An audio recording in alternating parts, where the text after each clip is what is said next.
Amy, first off, just one match last week against College of Charleston. Came up short 3-1, but still had to be impressed with your team's intensity. And it really seems like you and the Cougars are going to probably start to really build a rivalry between you two. Just maybe talk a little bit about that match. Yeah, the match this past weekend against College of Charleston was definitely one of the more intense matches that we've played all season.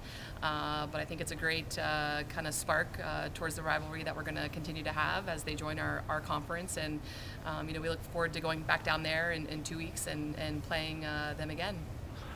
Now you're home for your second weekend in a row. Maybe just talk a little bit about that after being on the road for so long. You had the one match already, but two more matches at home. How nice is it going to be home another weekend? Yeah, this is only our third weekend all season that we've been at home, so it'll be nice to be able to play in front of our own fans and our community. Both William and Mary and James Madison have always been really competitive opponents for us, and I know our girls are looking forward to it. All right, you talk about competitive teams you just saw 2 weeks ago. Is it a situation where you're really not going to have to go over the game plan again? Are you going to really have to hit much on it since you already saw them just a short time ago, or are you just going to go with what you already have? Well, both teams played different lineups this past weekend, so we're going to continue to do a lot of video analysis with our players and with our coaching staff, so that the preparation that goes into each opponent really doesn't change. There's not a ton that I think that we're going to have to do as far as changing our side. We just really need to focus on being consistent offensively for us, having a really strong serving and passing weekend overall from start to finish, and I think that we can come out successful as long as we stay focused and determined. All right, lastly, maybe just talk a little bit about both teams. Like I said, you just saw them 2 weeks ago, so you have a little bit of a book on them, but like you just said, they've made some changes. What do you expect out of both teams this weekend?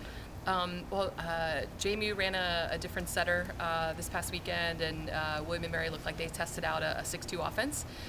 So we had to look at that a little bit closely to identify and make sure our players are aware of the changes that can create for them. But we really try to focus on our side and just give our players a glimpse of what our opponents do without having to bog them down with too much information.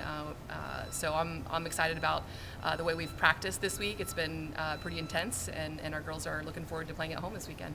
All right, last maybe talk about practice.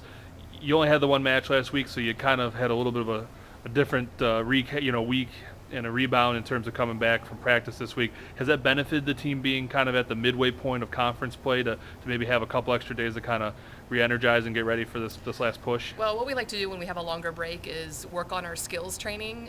Primarily when we're getting ready for an opponent, we play a lot of 6-on-6 scrimmage competitions. So this week we were able to work just with the liberos, just with the middles, just with the setters, and kind of get everybody some really quality touches earlier in the week. So I think that's really helped out and given the girls that much more of a competitive edge going into our 6-on-6 scrimmages. So a little bit of a different week, but not necessarily time off.